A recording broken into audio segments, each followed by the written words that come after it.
You are an expert on the occult. That gives you the impression there's something bad there. It all depends on how you use it. And there's a scale of ethics. Where you fall on that scale determines who you are. You have this ability to concentrate on things, prayer, manifestation. I take a radical approach to prayer. Thought itself is a tool of creation. It's possible that in our generation, we may not need ritual and ceremony anymore to externalize thought. The very understanding that thought is a creative force may be enough for us to help navigate and use it.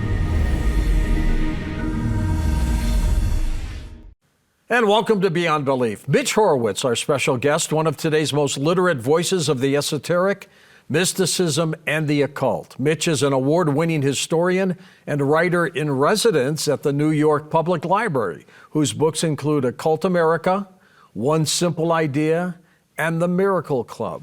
Mitch, welcome to the program. Thank you, George. Great to be here. Now, what's it like to be a resident at the New York Public Library? Well, right now my residency is remote.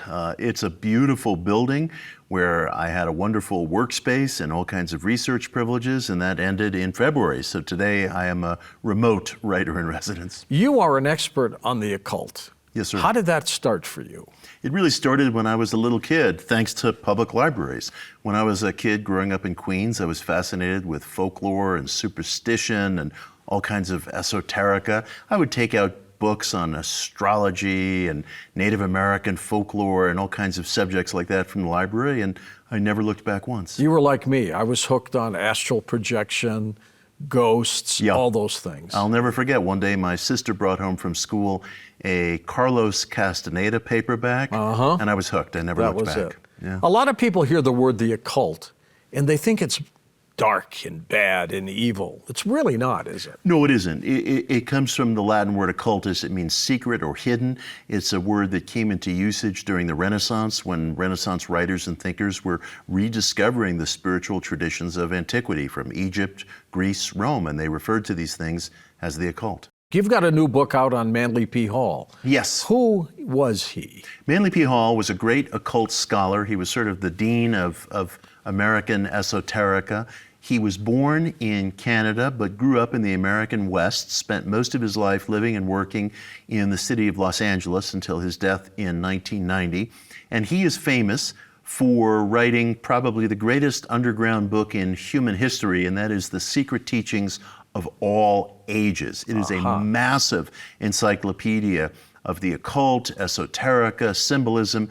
Came out in 1928, and I have a new book out called The Seeker's Guide to the Secret Teachings of All Ages, where I explore some of Manly's themes. But it is a book that you will lose yourself in and you will find yourself in. People open that book and they find a path in life. It's just endless in its possibilities. Is it an instructional manual, basically? It's not really an instructional manual, but it's a catalog. It's a beautifully curated catalog of esoteric and occult traditions from all throughout the ages.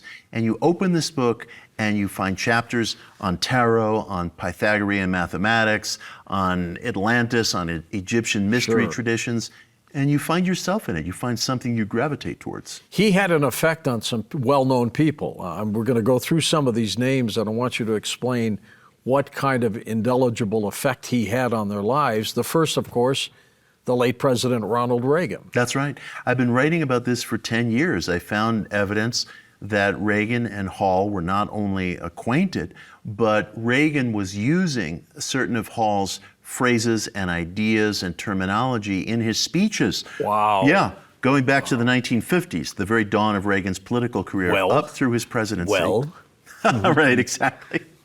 And I did a text analysis. I've written about this in the Washington Post and a lot of other places. There's no question about it. Reagan was borrowing ideas from Manly P. Hall. Somebody who I would never thought would have had some of Manly P. Hall's ideas, the late Osama bin Laden. Can you believe it? Yeah. How was that discovered? Military intelligence, after bin Laden was killed, found a copy of The Secret Teachings of All Ages on bin Laden's bookshelf. Wow. And you would ask yourself, what is this book doing there on bin Laden's bookshelf? You know, bin Laden and his movement harbor a lot of conspiracy theories about Freemasonry and different secret societies, and they think there are these hidden hands that are kind of pulling the strings in the world. And Manly wrote about some of that in the Secret Teachings of All Ages, but not in a negative way, not in the way that Osama bin Laden might have understood it. He saw Freemasonry, for example, as an organization that believed in principles of individual liberty, ecumenism, religious freedom, and did believe, I think correctly, that Masonry played a core role in the founding of our nation, but not in a negative way, not in the way that bin Laden would have interpreted it. Right, exactly. What did he say about secret societies? You know, his secret society thesis is really, really fascinating. Manly took a basically positive view of secret societies like the Freemasons. Unlike now, where everybody thinks there's something negative going on. Everybody thinks there's something negative, but I would say take a second look, Groups like Freemasonry, the Rosicrucians, the Historic Illuminati, all these groups revolved around the idea that the individual spiritual search was the birthright of all people. They wanted to separate power from the aristocracy. They wanted a separation of church and state. They believed that the individual had a birthright to search according to his or her own lights. Manly believed that these secret societies vouchsafed ancient ideas and eventually helped bring them to light in the founding of the United States. It is a fact that an inordinate number of our founders, including Washington and Ben Franklin, were Freemasons. Absolutely. And this runs throughout our history. Historians, mainstream historians, are only just now coming to recognize this, but Manly was writing about this in the early 20th century when it was not widely acknowledged. How did Manly get so tuned in? That is a real question for the ages, because he published The Secret Teachings of All Ages when he was only 27 years old. How could a 27-year-old get that kind of Isn't it experience? Something? You can't get most 27-year-olds to leave their room now to turn off Xbox, and Manly Right. It's also that dangerous age with all those rock stars that died. Yeah, 27, right. 27. And he peaked very, very young. He created one of the really extraordinary works of esoteric wisdom of all time at a very young age. And it can justly be called a mystery. He didn't have a traditional education. He was raised by his grandmother in the American West. He never had any formal schooling, but he was in a military academy in New York City just for maybe 18 months or so, otherwise had no formal schooling. The question of how Manly accomplished what he did is not an ordinary question. There's a mystery there. Absolutely. Let's look at some images, Mitch, and have you explain what we're looking at. The first would be Gnostic Pathos 1. What is this? This is the Gnostic God Abraxas, who was worshipped by different sects in the Mediterranean basin in the decades following the death of Christ. It's a combination of man and beast, a combination of higher and lower. You'll see the serpents for feet, of course the cock's head in the place of the human head. It's the idea, it's like the centaur. It's like the idea of combining the energies of both the animalistic and the intellectual together into one being. Let's look at the next image and see what we have here. Go ahead. The Nordic tree of life, Yagrasil.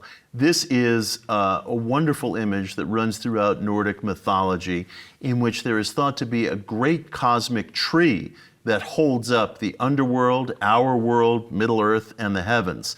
And this cosmic tree, and this will sound familiar to many of your viewers, has a serpent wrapped around it, a serpent of wisdom, a serpent that can ensnare you and hurt you, or a serpent that can enlighten you. So you'll find the idea of the serpent runs through all religious traditions around the world. Who created these graphics, Mitch? These graphics were created by an artist named J. Augustus Knapp, whose work runs throughout the Secret Teachings of All Ages.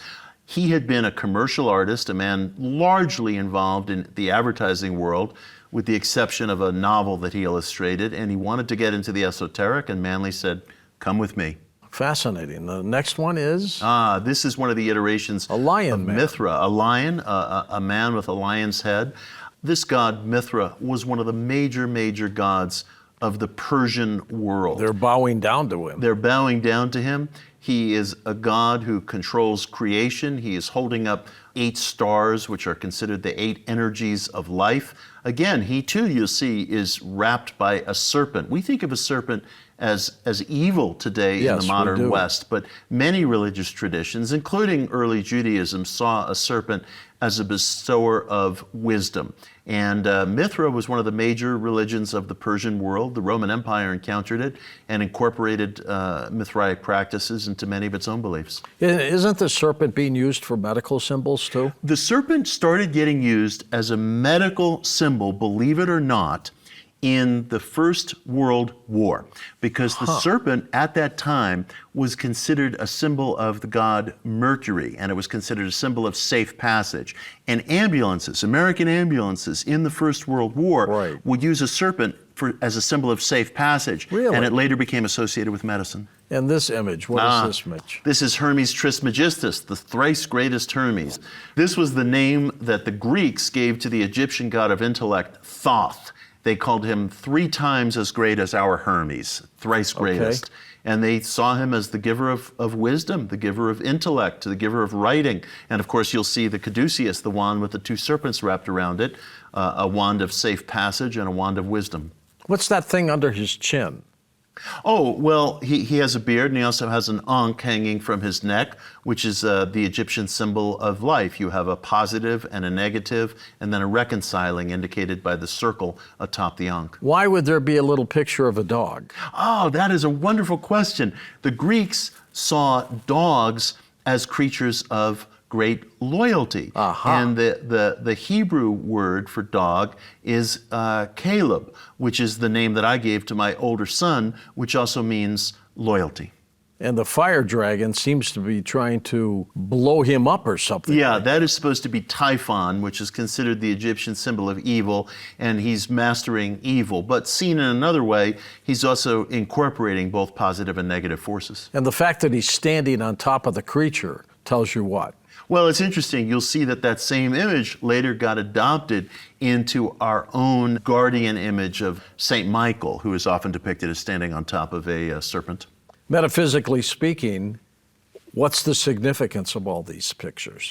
These pictures are really representations of the human psyche. We are a polarity. We have all these different tendencies in ourselves that we're constantly struggling in between.